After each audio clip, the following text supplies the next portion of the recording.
When that mom at the school potluck turned to her friend and said, "That's what happens when your mom's unemployed," I swear my heart stopped. She said it while laughing, like it was some harmless joke. My daughter, Sarai, heard her. I know she did, because I saw the way her shoulders dropped. She didn't say a word. She just stood there, holding the tray of food she had poured her entire heart into, wrapped in foil. No fancy label, no decorative garnish, just foil. The other moms kept smiling like they didn't hear it, like it was normal to insult a child for how her food looked. One even giggled.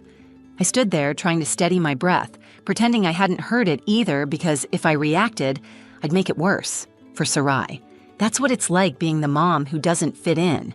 You learn to stay quiet. Sarai glanced up at me with this look I'll never forget. Not angry, not even sad, just still. And in that stillness, I saw something shifting. She didn't cry, she didn't walk away. She just turned and quietly placed her tray on the table, like it meant something. And it did. That tray held jerk chicken she had seasoned herself, coconut rice with toasted flakes she had hand-pressed, and a mango glaze she'd tested 3 times the night before to get right. She's 12. And while other kids were bringing cupcakes from Costco or dishes their parents ordered from caterers, Sarai had been in our tiny kitchen all afternoon, cooking with care, using my grandmother's recipes, the ones she used to feed us when we didn't have much, but always made it feel like we had everything. That foil, to them, looked cheap. To us, it was a seal, a wrapping that said, "This is made with soul." They didn't know that. All they saw was the outside. Then the doors opened. A man in a black chef's coat walked in. I didn't recognize him at first, but I saw people turn. Phones started coming out.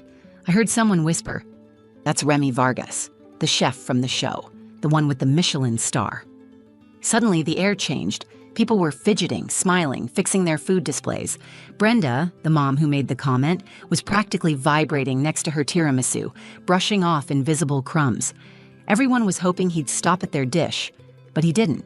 He walked right past the sushi platter, right past the rainbow cupcakes and the imported cheese spread. He stopped in front of the foil, and then he smiled. "Who made this?" he asked. And the whole room fell silent. 3 weeks before the potluck, I was laid off.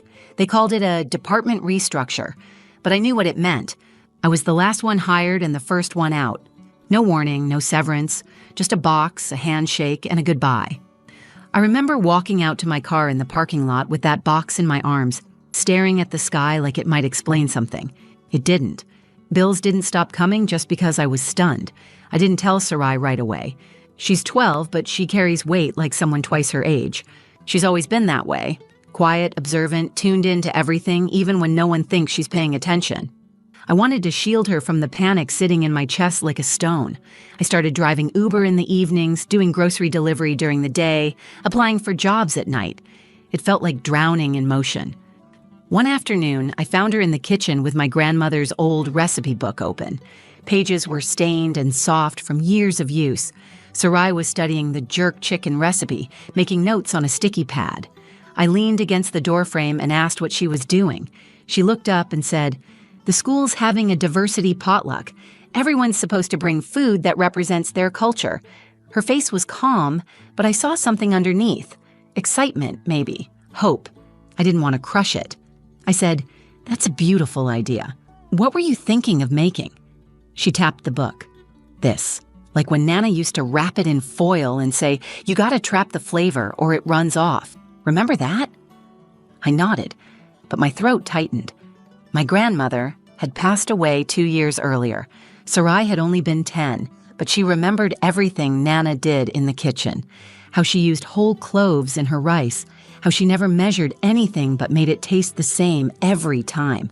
How she used foil because it kept the heat even and said, "This isn't just food, it's history."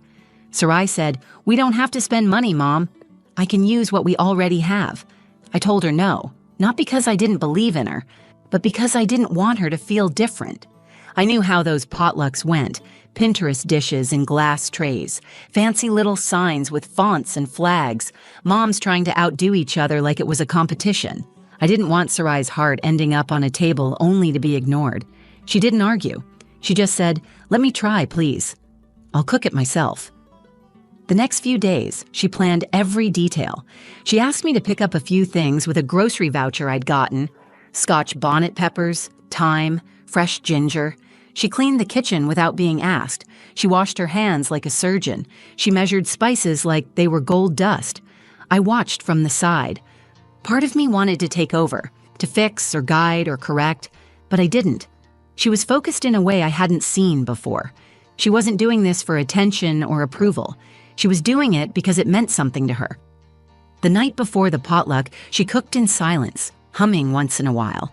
She marinated the chicken, roasted the rice with coconut, and stood on her tiptoes to glaze the top with mango puree. She used foil, just like Nana, and wrapped each piece like a treasure. When she was done, she packed it all up, placed it in a reusable bag, and sat down next to me on the couch.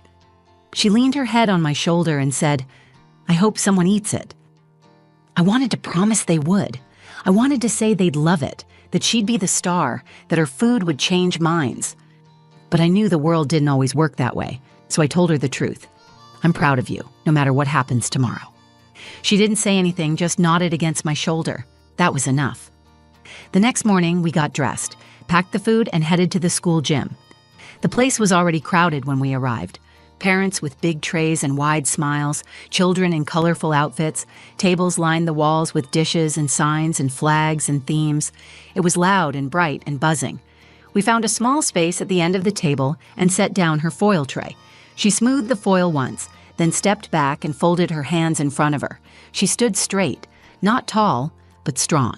And that's when I saw Brenda Malloy across the room, setting down a glass trifle dish and laughing a little too loud. The same Brenda who once sent out an email correcting other moms' grammar, the one who called the potluck a cultural showcase in her newsletter. I could already feel the shift in the room. I took Sarai's hand. "You ready?" She looked up at me, nodded, and said, "Let's feed them."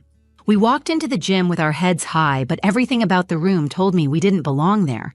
The walls were lined with long tables covered in plastic tablecloths, and every single one looked like a magazine spread. Lasagna in glass pans with name cards, Korean bibimbap in color-coordinated bowls, even a sushi tower wrapped in LED lights. Some parents had brought in coolers with dry ice to keep desserts cold. Sarai carried her foil tray like it weighed nothing, but I knew better. It was heavy with hours of work and all the heart she had poured into it. She didn't flinch. She didn't shrink. She found a small space at the far end of the table, carefully set the tray down, and folded her hands in front of her like she was guarding something sacred. A few parents nearby gave polite glances. One mom offered a smile that didn't reach her eyes. Then I saw Brenda. She was across the table arranging slices of tiramisu with gold sprinkles. Of course it wasn't homemade. Brenda Malloy was not the bake-it-yourself type. Everything she brought came from a high-end grocery store with French music playing in the background. She looked up and spotted us. "Oh, you're here," she said too loudly, "and what did you bring?" Before I could answer, she peeked under the foil. Her eyebrows lifted. She turned to the woman beside her and said in that fake whisper voice everyone could hear, "That's what happens when your mom's unemployed." My chest tightened. I looked at Sarai. She froze for a second, then kept her eyes on the tray. She didn't say anything. Her lips pressed together and she stepped back a little, like she was shrinking. I wanted to walk out. I wanted to take that tray and toss it in Brenda's face, but I couldn't do that to Sarai. Not here, not in front of all these people. I leaned down and whispered, "Do you want to go?" She shook her head once. "No," she said, "I want to stay." So we stayed. More people arrived. The buffet line formed, plates in hand, kids and parents moved through the tables, picking and choosing. They walked right past Sarai's tray. Not one person lifted the foil, not one question, nothing. A boy reached for a cupcake beside us, glanced at the foil-wrapped chicken, and kept moving. A dad in a button-down shirt leaned over the sushi like he was studying art, then turned away from Sarai's food like it wasn't even there. Brenda's tiramisu? Gone in 20 minutes. Her son walked around offering bites like a waiter at a wedding. People praised it like it was handcrafted in Milan. I stood behind Sarai and watched her eyes track every rejection. Each time someone passed her tray without stopping, I saw her shoulders fall just a little more. She didn't cry. She didn't complain. But I could see the heartbreak building. Her arms folded, her eyes stayed down. She started to fidget with the corner of the tablecloth. I leaned down again. "You did a beautiful job, baby. They just don't see it." She nodded but didn't speak. Then Brenda walked by again, this time holding a plate stacked with food she hadn't made. She glanced at Sarai's tray and said, "Maybe next year, just stick to dessert. That's easier." I turned to face her, and she smiled like she'd just offered a helpful suggestion. Sarai didn't look up, but I saw her hands clench. She was breathing slowly, in through the nose, out through the mouth. That's how she calms herself when she's trying not to break. I wanted to defend her. I wanted to scream, to tell Brenda exactly who Sarai was, what she had made, and what it meant. But I remembered the look Sarai gave me in the kitchen the night before. Calm, steady, determined. This wasn't my battle. The noise in the gym grew louder. Music started playing from the speakers. Kids danced near the stage. Parents circled the tables, chatting and taking pictures. And Sarai's tray of foil sat untouched, like it didn't belong.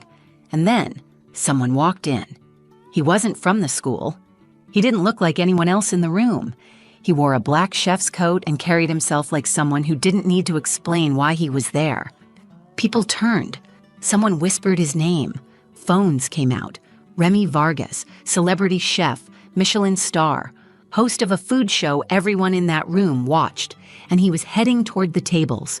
When Chef Remy Vargas walked in, the entire room shifted. I'd only seen him on TV, leaning over simmering pots, tasting food with his eyes closed, like it was sacred. In person, he looked even more serious. Tall, lean, sharp-eyed, no entourage, just presence.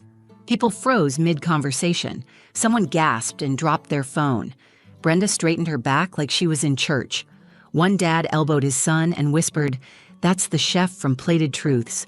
Chef Vargas walked past the entrance like he owned the space. He wasn't smiling. He wasn't waving. He was scanning the tables like he was on a mission. Brenda's table was in his path, so naturally, she perked up. "Chef Vargas," she said with a laugh that was too bright. "I'm Brenda Malloy. This is my tiramisu, made with imported mascarpone." She flipped her blonde hair over her shoulder like it was a secret ingredient. He gave her the smallest nod, but didn't stop walking. He moved table by table, lifting lids, taking in smells. He didn't taste anything. He didn't comment. He was quiet, focused, methodical. And then he stopped, right in front of Sarai's tray. He didn't touch it at first, just stood still, breathing in. His brow furrowed slightly like something had surprised him. Then he leaned forward and slowly peeled back the foil. Steam rose up. The scent of jerk spices filled the air. Smoky, sweet, sharp with Scotch bonnet and thyme. He didn't speak right away. He looked around the room. "Who made this?" The gym fell quiet. Conversations paused. Someone turned the music down. Brenda laughed again, awkward this time. "Oh, I think that's just one of the, homemade entries." Chef Vargas didn't look at her. He repeated the question louder. "Who made this?" No one answered. I turned to Sarai, whose eyes were wide. She looked at me like she was trying to decide whether she was allowed to speak. I gave her a small nod. She raised her hand. Chef Vargas walked toward her. People parted like a wave. He crouched slightly so they were eye to eye. "You made this?" he asked. Sarai nodded. "How old are you?" 12, she said softly. He smiled, not a big smile, just the kind that says you've seen something rare. Then he turned back to the tray, tore off a small piece of chicken with his fingers, and tasted it. His eyes closed. People leaned in. I didn't breathe. He stood back up. "This is the most honest food on these tables. Who taught you to cook like that?" "My great-grandmother," Sarai said, "and my mom." "You cook like someone who listens to the food," he said. "That's rare. You ever think about becoming a chef?" She hesitated. Then she said, "Sometimes. I like feeding people." "That's the right reason." He turned to me next. "She has a gift. If you're open to it, I run a youth test kitchen during the summer. She'd have a spot." I felt my throat tighten. I nodded quickly, trying not to cry. He turned back to Sarai. "You made this with foil. That's how my grandmother kept the flavor in, too. Never forget where you learned to cook." Then he stood up and clapped once, just once, and people followed. A wave of applause filled the gym, not polite clapping, real applause. Some people looked embarrassed. Others looked amazed. Sarai didn't move. She was frozen in the middle of it all, blinking like it hadn't hit her yet. Brenda's face was blank. For once, she had nothing to say. Chef Vargas took one more piece of chicken, gave Sarai a nod, and walked out the way he came in. Quiet, confident, done. As soon as the door closed behind him, people swarmed the table. Sarai's tray, which had sat untouched all evening, was suddenly surrounded. Spoons scraped, compliments flew. A girl asked if she could take some home. A teacher came over and said she'd never tasted anything so bold from a student. I crouched beside Sarai. "Are you okay?" She looked at me, eyes shining. They finally saw it. Yes, they did. And I realized then this wasn't just about food. This was about the voice behind it, the hands that made it, the girl who stood in a room full of judgment and didn't flinch. After Chef Vargas walked out, the gym was different. The noise didn't return the same way. People were quieter now, more deliberate. For the first time all evening, the foil tray wasn't being ignored. It was surrounded. Someone had brought over a new set of tongs. Another parent offered their serving spoon. Kids were asking questions. Adults were going back for seconds. A few people took out their phones and started taking pictures, not of themselves, but of the food. Sarai stood still through all of it. She wasn't smiling, not yet. She just watched them eat. Watch the ones who had walked past without a glance now pile her food onto their plates. Some of the same kids who had earlier skipped her table were now hovering near it, whispering about how good it smelled. One woman came up to her and said, "I had no idea that was yours. This is incredible. You're really talented." Sarai thanked her politely, then turned back to the tray. Her voice was calm, her posture solid. She didn't gloat. She didn't brag. She didn't even look at Brenda. She didn't need to. Brenda, meanwhile, stood by her empty tiramisu dish, no longer the center of attention. Her friends had drifted off. Her face was stiff, still holding the posture of a smile, but nothing was behind it. She finally turned toward us, maybe to say something, maybe to try to smooth things over, but Sarai had already moved on. A student walked over with a clipboard. "Sarai, the principal wants to speak with you. Do you mind coming to the front?" She hesitated for a second, then followed him. I stayed close but gave her space. She walked past rows of tables, past kids still dancing near the stage, past parents who were now whispering about her instead of over her. When she reached the front, the principal leaned down and shook her hand.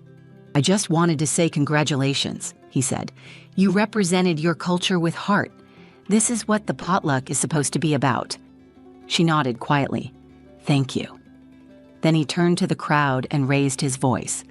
"Before we end the evening, I'd like to recognize a student whose dish made a deep impression, not only on one of the world's most respected chefs, but on all of us here tonight. Sarai Dorsey, thank you for sharing your story and your food." The applause came again, stronger this time, real clapping from parents, kids, staff. Brenda clapped too, slow and mechanical. Sarai didn't bow or wave, she just smiled. It was the kind of smile that says, "I knew I belonged here. You just didn't see it yet." Afterward, people came up to us in waves. A father asked if she offered cooking lessons. A teacher asked if she'd consider writing a recipe for the school blog. Another mom said, "I'm sorry I didn't try your food earlier." I judged too fast. Sarai simply said, "That's okay. I cook for the people who are hungry." I nearly broke down right there. As the gym emptied, we packed up what little was left of her dish. The tray that had sat untouched for so long was nearly clean. Just a few grains of rice, a bone or two. Sarai folded the foil gently, like it was still important. She placed it back in the reusable bag and zipped it shut. Outside, the night was cool. The parking lot buzzed with parents loading cars and kids running in sneakers. Sarai walked beside me, quiet again. I looked over at her and said, "You okay?" She nodded. "Better than okay." Then, after a pause, she added, "When he asked who made it, I was scared to raise my hand. No, but I'm glad I did. So am I." We got in the car, and before I even started the engine, she turned to me. "Can we try Grandma's oxtail stew next? I want to make it right." That's when I realized this wasn't the end of something. It was the beginning of Sarai choosing to be seen, to be heard, not by being loud, but by being true to who she was. And after what happened in that gym, no one would ever underestimate her again. The next morning, Sarai woke up before I did. I walked into the kitchen and found her scribbling something in her notebook, the one she keeps for recipes. She looked up and smiled like she had just solved a puzzle. I poured myself coffee and sat across from her. She turned the notebook toward me. At the top of the page, she had written, "Legacy Meals. First entry, jerk chicken, by Nana." Underneath, she listed each ingredient with care. She even added a note about how long to let the chicken rest before cooking, something I never taught her. That came from observation, from instinct, from love. I said, "That's beautiful." She said, "I want to make all her dishes. I want to write them down so no one forgets." That's when I knew the potluck wasn't just a win or a lucky moment. It was a turning point in how Sarai saw herself. Before that night, she loved to cook, but it was private. It was a quiet thing, just between us and memory. Now she wanted to share it with the world. The school kept talking about it for days. A photo of Chef Vargas standing next to her dish ended up in the district newsletter. Teachers stopped her in the hallway to ask how she made the mango glaze. One even asked if she could speak to the third graders about Caribbean food for their social studies unit. But none of that changed her. She stayed the same, still quiet, still steady, still choosing her words like ingredients. Only what's needed, nothing extra. Brenda never apologized. Not directly, but she kept her distance after that. At the next PTA meeting, she introduced a motion to give more recognition to student contributions during school events. No one missed the irony. Sarai never mentioned her again. I started to notice how people looked at Sarai differently after that night. Not because she had been validated by a famous chef, but because she had proven what grace under fire looks like. She didn't fight back with words or anger. She let her work speak for itself. And it did. One evening, about a week later, Sarai and I were in the kitchen prepping oxtail stew. She was trimming the meat, focused and confident. I asked her, "What did that night feel like for you?" She paused for a second, then said, "At first, I thought they didn't care because it wasn't fancy. But then I realized they just didn't understand it yet." I said, "And now?" She looked me straight in the eye and said, "Now they do." We finished the stew, wrapped it in foil just like Nana used to, and brought it over to my neighbor, Mrs. Washington, who had just come home from surgery. Sarai knocked on her door and said, "We brought something warm." Mrs. Washington smiled, took a deep breath of the scent, and said, "I haven't smelled this since I was a girl." Later that night, as I tucked Sarai into bed, I sat at the edge of her mattress for a minute. She looked peaceful, content, like she had found her place, not just in school or at the potluck, but in her own story. "I'm proud of you," I said. She mumbled, "For what?" "For being brave in a room that tried to make you small, for staying kind when others weren't, for carrying Nana's legacy without needing anyone's permission." She didn't open her eyes, but she smiled. "Thanks, Mom." As I closed her door, I thought about how often we underestimate children, how often we dismiss foil trays, quiet voices, homemade food without labels. We forget that the loudest message can come from the quietest hand. The truth is, Sarai didn't need the applause. She didn't need validation from a celebrity chef. But what she gained that night wasn't fame. It was faith in herself, in her roots, in the power of showing up, even when no one's watching. Now, when I look at her, I don't just see my daughter. I see a young woman building something real, one meal at a time. And I know this was just the beginning. So the next time someone laughs at the kid who walks in with a tray wrapped in foil, I hope they remember this story. Because sometimes the foil holds more than food. Sometimes it holds a legacy. Thank you for listening to our story. If this reminded you of a moment where you or someone you love stood tall in the face of judgment, share it in the comments. I read every single one. Your voice matters here. If Sarai's story moved you, if it made you feel something, do me a favor. The video so more people can hear stories like this. Share it with someone who needs the reminder that quiet strength is still strength. And if you want to hear more stories like this, stories that cut through the noise and speak to the heart, subscribe to the channel and hit the bell so you don't miss what's next. Because sometimes, all it takes is one brave girl, one homemade meal, and one moment of truth to remind us all. Greatness doesn't need to shout. Thanks for being here. I'll see you in the next one.